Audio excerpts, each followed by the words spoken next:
Hoje, sexta-feira, dia 14 de junho de 2024. E é uma grande oportunidade nós estarmos aqui para refletirmos sobre a palavra do Senhor. E para nossa reflexão nessa manhã, eu quero te convidar a abrir sua Bíblia aí, se você tiver, em Lucas capítulo 11, versículo 13. Lucas 11, versículo 13.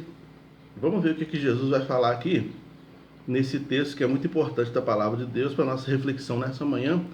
E isso pode fazer bastante diferença na nossa caminhada, né? Olha o que ele diz aqui, ó.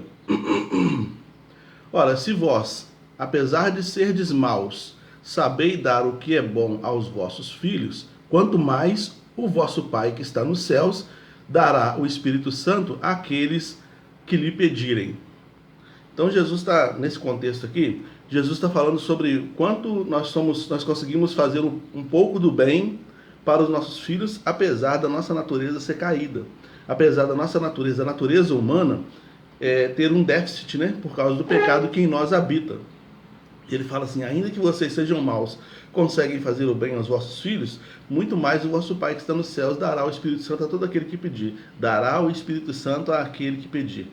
A Bíblia fala em Gênesis que não é bom que o homem fique só, né? Não é bom que o homem esteja só.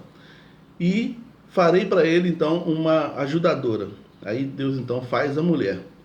Mas eu não quero falar sobre a mulher, eu quero falar sobre a expressão de Deus. Não é bom que o homem fique só. Nunca é bom que fiquemos só, né? Porque ainda que o homem tenha uma esposa, ele precisa de algo mais para que ele possa viver essa vida. Porque a esposa tem a mesma natureza do homem, a natureza carnal, a natureza física.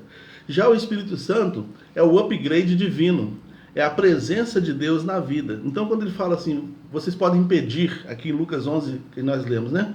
Vocês podem pedir e ele vai dar o Espírito Santo. Não é bom que a gente fique só, sem a ausência, ou com a ausência, ou sem a presença do Espírito Santo. Não é bom que a gente caminhe assim na vida, né? A palavra paráclitos do latim, ela significa consolador, defensor, aquele que é chamado para estar ao lado, aquele que é convidado, aquele que suplica por nós, aquele que nos encoraja. É tudo isso que o Espírito Santo faz. Às vezes, a gente está em uma situação que a gente precisa chamar o Espírito Santo para estar conosco, sabe? A gente sabe perfeitamente que na era da graça o Espírito Santo habita em nós, ele está dentro de nós. Mas muitas vezes ele está, a ação dele está diminuta, está pequena, porque a gente muitas vezes não solicita a presença do Espírito Santo para as coisas mais elementares da vida. A gente acha que a gente tem condições de resolver as coisas dentro da nossa natureza mesmo. E muitas vezes também a gente nem percebe quando o Espírito Santo toma uma atitude para nos ajudar a vencer alguma situação. Não é bom que o homem fique só. Não é bom eu ficar só porque eu não tenho domínio, por exemplo, sobre a minha paciência.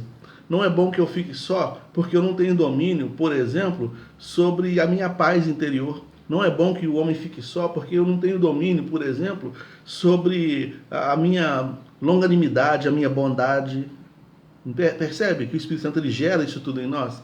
Então, ainda que eu esteja do meu lado, ainda que eu tenha do meu lado uma pessoa, ser humano como eu, uma mulher, um homem, uma pessoa que é semelhante a mim, essa pessoa não tem condições de gerar em mim aquelas coisas que faltam na natureza humana por causa do pecado que habita a natureza humana. Entende? Por isso Jesus falou que vocês têm que pedir. Pode pedir que ele vai dar a vocês o Espírito Santo. Como eu disse, mais uma vez vou dizer para quem chegou agora. O Espírito Santo já habita em nós estamos na era da graça, ele não é transitório, ele é permanente. Entretanto, o apóstolo Paulo fala sobre a possibilidade de extinção do Espírito Santo na vida. E extinção do Espírito Santo significa extinção das ações do Espírito Santo. Quando eu tomo ações, ou quando eu tomo atitudes e faço determinadas coisas, ou eu tomo atitudes sobre a minha vida, sem que o Espírito Santo me conduza a essas decisões. Então eu estou agindo sozinho, estou extinguindo a ação do Espírito Santo. Não adianta eu ter do meu lado uma pessoa que sabe me dar orientações para a vida se eu não quiser ouvir as orientações dessa pessoa. Entende? Por exemplo, eu posso entender, suponhamos que eu entenda tudo de futebol. Não entendo, mas suponhamos que eu entenda tudo de futebol. Isso não faz de mim um jogador de futebol. Só faz de mim uma pessoa que entende futebol. Eu tenho um amigo que gosta muito de Fórmula 1. Ele sabe tudo de Fórmula 1, ele assiste todo domingo, ele lê, ele pesquisa, ele tem vários documentários, ele tem fichas técnicas de carro, como é que é o carro, por que o carro é assim, ele entende tudo de Fórmula 1. Só que ele não é um piloto de Fórmula 1, isso não faz dele um piloto de Fórmula 1. Então eu posso saber muita coisa sobre a vida. Isso não quer dizer que eu sei viver. Eu vou saber fazer a aplicabilidade daquilo que eu sei com relação à vida quando o Espírito Santo me conduz a fazer. Entende? Está sendo claro?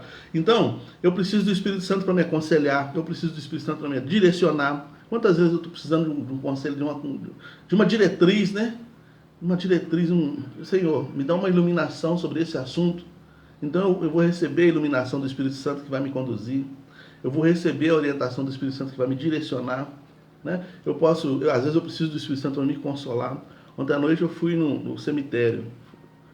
11 horas da noite, eu estava num velório. E aí, pessoas chorando. No momento eu fechei o olho e pedi a Deus, Senhor, venha teu Espírito sobre este lugar para consolar os corações. Sabe? Tem hora que a gente tem que fazer isso.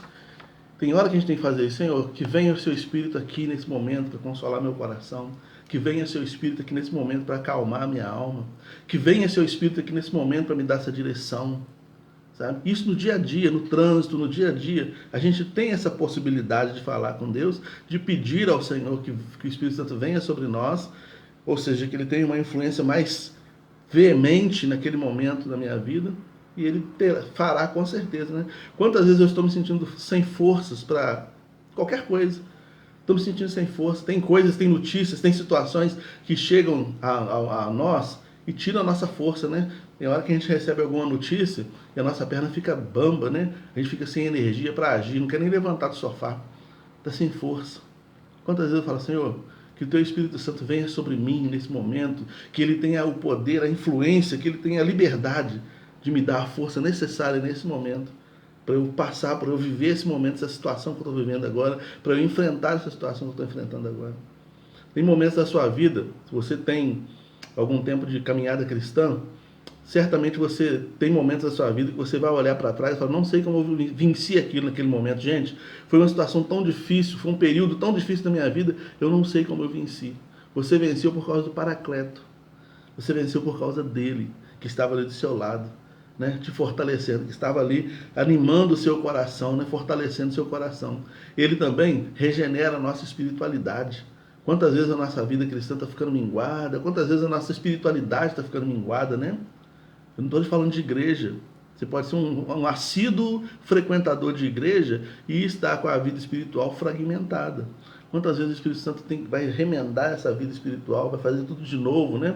Vai fazer você ter olhos novos. De repente você começa a olhar para a igreja, começa a olhar para a obra de Deus, começa a olhar para a palavra com olhos novos, com uma nova energia, com nova emoção. Você volta a se emocionar novamente com as coisas de Deus. Quanto tempo tem que a gente não se emociona com as coisas de Deus? Estou falando de mim, mas para alguém talvez que está aí. Quanto tempo tem que a gente não se emociona, que a gente lê a palavra, a gente ora, a gente serve a Deus, a gente entrega um folheto, a gente evangeliza alguém com os olhos secos, sem nenhum tipo de emoção na alma, como se fosse apenas uma coisa mecanicista. Às vezes o Espírito Santo ele tem que reanimar essa espiritualidade nossa, essa chama do Espírito Santo precisa ser reacesa dentro dos nossos corações. Ele faz isso, ele precisa fazer isso, ele quer fazer isso, sabe? Porque quando a minha espiritualidade está fragmentada, quando ela está pequenininha, quando ela não está sendo alimentada devidamente, tudo que eu faço é mecânico. Eu posso no culto levantar a mão e chorar diante de Deus ali.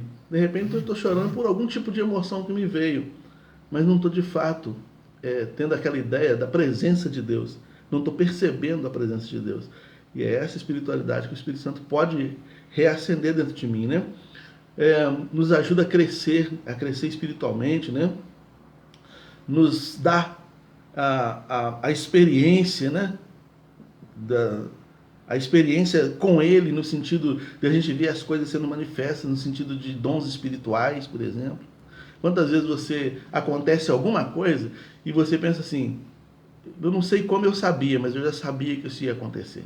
O Espírito Santo já tinha colocado isso no seu coração, já tinha te preparado para esse momento, né? Ele já estava ali te falando, olha, prepare-se porque tá para acontecer isso assim, assim, fique esperto aí, fique esperto. Quantas vezes você vê isso acontecendo, né? Quando alguma coisa acontece, você já está com o coração preparado para lidar com aquela situação, porque você já foi preparado previamente pelo Espírito Santo, né? Então ele nos concede dons espirituais, né? Dons que são necessários, são ferramentas para o bem viver, né? Diante dele, né? Para nos animar, né? Dons de administração, né? O dom pastoral, por exemplo, o dom de ensino, o dom de aconselhamento. Muitas vezes, se você fizer essas coisas, muitas vezes não, todas as vezes que a gente fizer essas coisas, toda vez que eu for exercer o dom pastoral, o dom de aconselhamento, o dom de ouvir mesmo uma pessoa, de interceder por uma pessoa, toda vez que eu for fazer esse tipo de coisa, baseado naquilo que eu conheço, aquilo que eu aprendi nos livros, que eu aprendi na caminhada, vai dar errado. Para todo momento eu preciso da orientação do Espírito Santo. Quando uma pessoa senta perto de mim lá no gabinete, que quer conversar, quando eu vou atender alguma pessoa, eu vou em algum lugar, eu já vou em espírito de oração. Senhor, me dá sabedoria, me dá ouvidos para ouvir, me dá sabedoria para eu fazer o que tiver que fazer. Às vezes eu vou ter que falar, às vezes eu vou ter que me calar. E quando eu falar, que eu fale acertadamente de acordo com a tua vontade. Tem que pedir orientação. Você está lidando com vidas. Você está lidando com vidas que precisam realmente de uma orientação divina, não uma orientação humana. Então, não é bom que o homem fique só, ausente do Espírito Santo, né? Não é bom que o homem fique só, né? Então, o dom da intercessão, quantas vezes a gente precisa, né? Além do fruto mesmo do Espírito Santo, que é alegria, amor, alegria, paz, longanimidade, benignidade, bondade, fidelidade, que é a fé, né? Mansidão, domínio próprio, tudo isso é gerado em nós pelo Espírito Santo. E a gente precisa que isso seja gerado em nós para nós sermos pessoas diferenciadas, súditos do reino, anunciadores do reino. É por isso que o Espírito Santo está sobre nós. O Espírito Santo não está sobre a minha vida para eu fazer sinais e prodígios, para eu rodar, cantar, dançar, falar em línguas, profetizar. Não. Ele está para controlar a minha natureza humana caída, que precisa de controle, precisa de redirecionamento. Esse é o papel do Paráclitos. Por isso que Jesus chama o Espírito Santo de Paráclitos, lá em João capítulo 14. Aquele que está do lado, o Consolador. Amém? E Consolador aí não é só aquele que consola, no sentido de, vai dar certo. Não, Consolador quer dizer aquele que ajuda. Já falei isso aqui, né? Defensor, aquele que está do lado para aconselhar, para dirigir, aquele que é convidado ou te convida a uma nova experiência, aquele que suplica por você. A Bíblia diz que ele suplica por nós com gemidos inexprimíveis, né? A nossa oração, ela precisa de uma tradução, e o Espírito Santo é quem faz essa tradução, né? Aquele que nos encoraja diante das dificuldades. Então, se tem uma pessoa que eu preciso urgentemente na minha vida, com todo o poder de influência sobre mim, é o Espírito Santo, né?